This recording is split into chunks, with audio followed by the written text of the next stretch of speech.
Hi there, I'm Carol Jurgensen Sheets, aka Carol the Coach, and I have told you I am designating this site for partners and sex addicts alike. I do believe if you're an addict, you'll get a lot of valuable information either on how to help work with your partner to get through this horrible betrayal.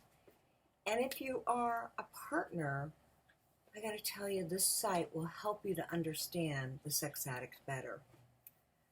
I had this dilemma when I was working with sex addicts. I'm a certified sexual addictions therapist, and as I watched the sex addicts getting better, they were in recovery, they were doing great work, and it was the partner that carried so much pain. She was the one that was hypervigilant. She was the one that couldn't trust. She was the one that was resentful that things seemed to be really going much better for the addict than she felt inside. And so many of my addict clients said, "Hey, Carol, what can I do to make my wife, girlfriend, fiance, partner feel better? I've caused this horrible collateral damage. What can I do to make it right?" Well, they were smart enough to know you can't make it right. Not in that there will always be a new normal now. But you can be the best person that you've ever been in your life through recovery. And if your partner, your wife, your girlfriend, your fiance chooses to stay, she can experience that too. There's some things that I wanted to talk with you, the sex addict, about what you can do to make things better, to develop more empathy, and to create reassurance as the partner begins to develop more trust. We say that for a sex addict, it takes 3 to 5 years for the brain to reboot, to develop new neural circuitry, that behavioral changes occur and actually become ingrained. Well, the same thing for the partner. If the partner, if the spouse, girlfriend, whatever, if she or he is working in recovery to heal from this horrible event, this chain of events that has absolutely caused, I called it collateral damage, but it is chaos. All of a sudden you realize, wow, my relationship was an illusion. And if that partner does her work, unfortunately it is work that she needs to do to get healthier, she may take anywhere from 2 to 5 years to actually recircuit her brain. But an addict can do some very formulaic, if you will, things to help the partner. So we're going to be talking about that today. And again, I said it's to develop empathy and to really know, as a recovering sex addict, the pain you caused. So the information I'm going to give you is actually from Dr. Ken Adams, somebody that I really admire, who is one of my chapters in my book, Sexual Addiction, Wisdom from the Masters.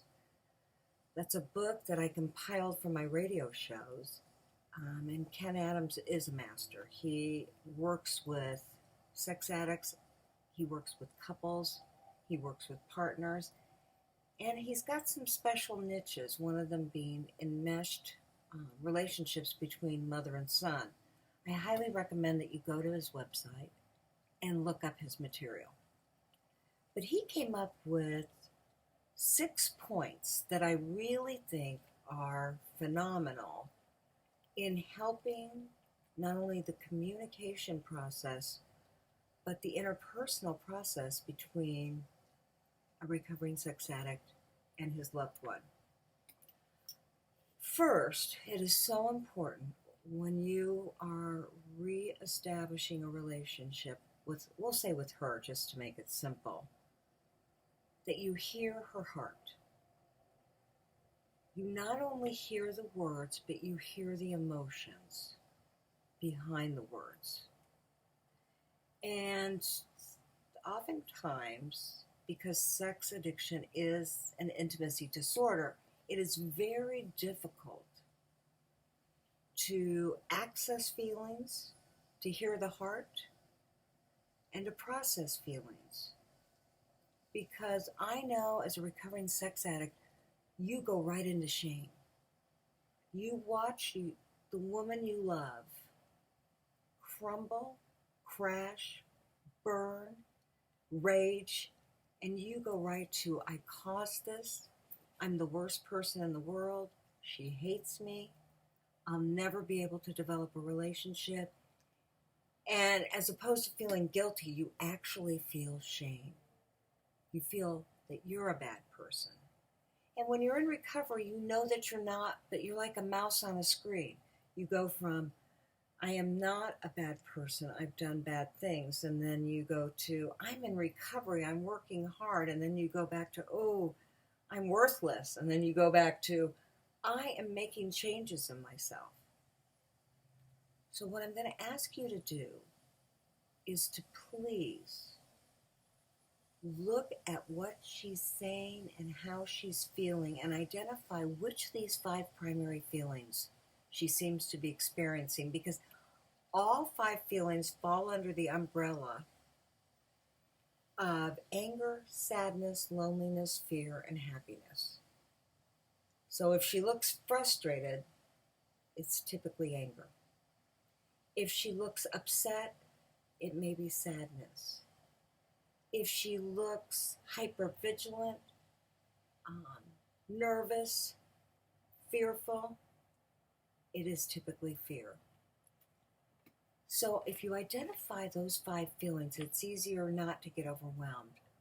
Please hear her heart, because she will need to be validated based on her emotions. The second thing to do then, because I know you're sitting there saying to yourself, I'm not good with feelings. How in the world can I assess her feelings? Well, when you're communicating with her, I want you to talk to her and discover and explore how she's feeling and what her feelings are.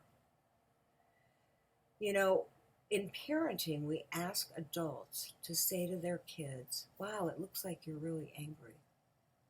Or, you really seem to be sad today. Well, that's the same kind of communication I want you to work on with your spouse.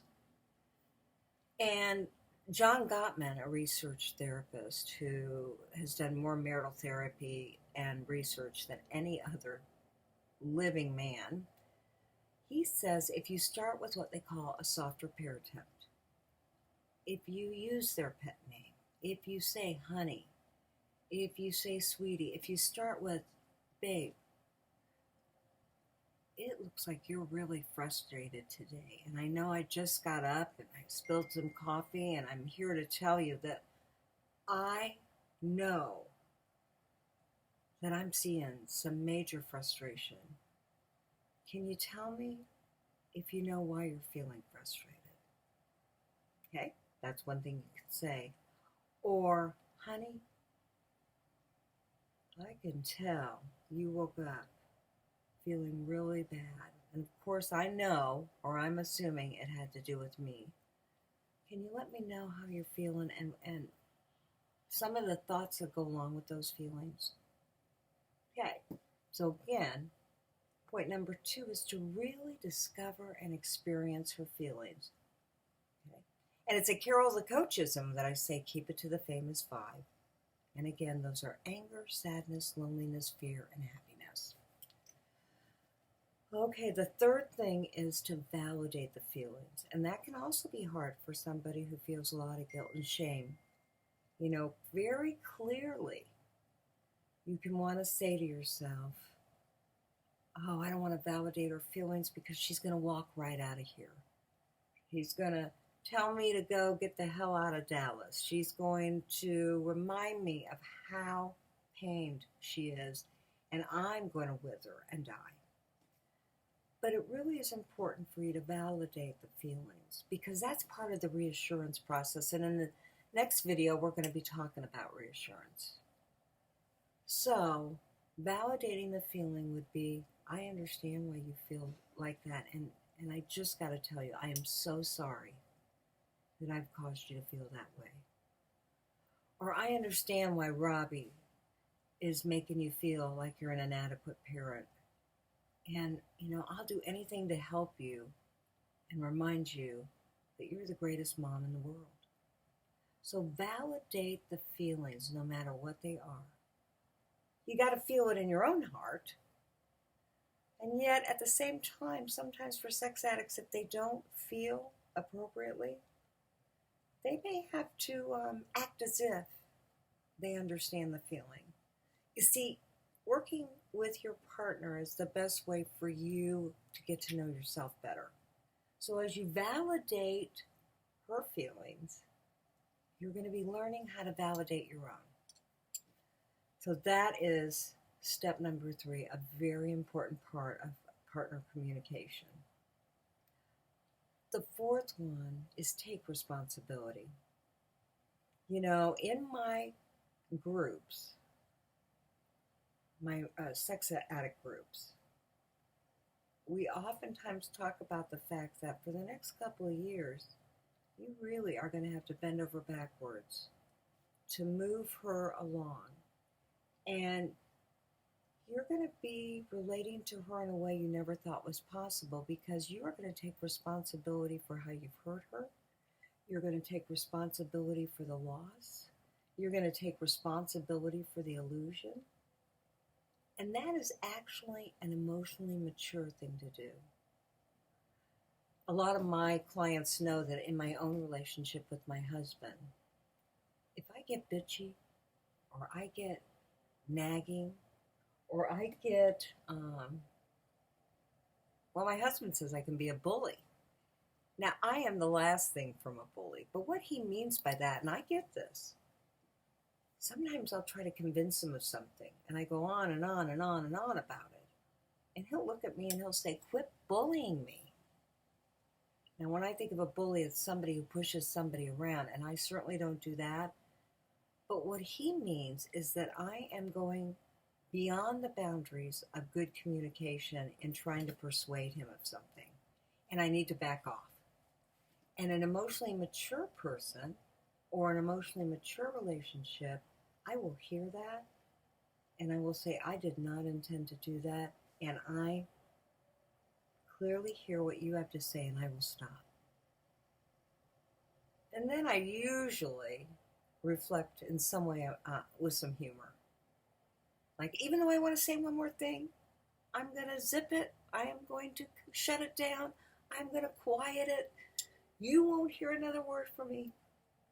And maybe the next 4 times I see him, I zip it right in front of him just to show that, boy, I still want to do it. But I heard him, and I'm respecting his boundaries. Now, your relationship may not be in a place where you can use humor frequently, but I guarantee you can use humor some of the time. It's that delicate balance of being the new and improved and acknowledging your weaknesses. So take responsibility for your behavior. Next, I want you to ask her what she needs from you. She has been so shut down. She's been so walled off from you while you were in your addiction that it is very likely that she doesn't even know what her needs are. And when she hears that from you, and again, it's a simple, hey, what do you need from me? It will give her pause more than likely because she'll have to think, yeah, what do I need from him? What do I want? What's in my best interest? What do I need? And give her some time to think about that. And then, if you don't know how to meet that need, you need to tell her, I'm not quite sure how to meet that need. Can you help me come up with ways that I can do that for you? And I promise you that she will more than likely help because she wants to see the new and improved you too. Now, the last thing that I want to encourage you to do is step 6. And that is, you need to ask yourself, as I'm bonding with my partner, as I'm working really, really hard, I need to ask myself as a partner, as a sex addict,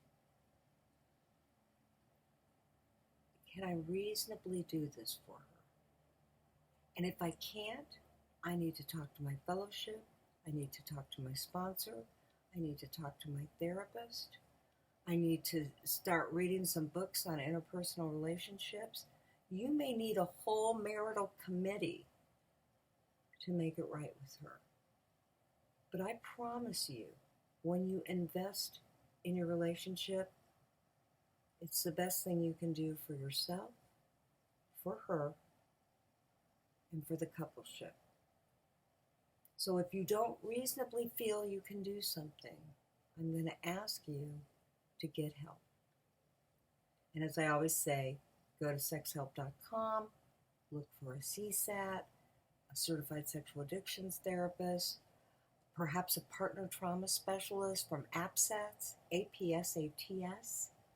Those are the partner specialists. Somebody who does marital therapy, somebody who does relationship work. I don't expect you to invent the wheel.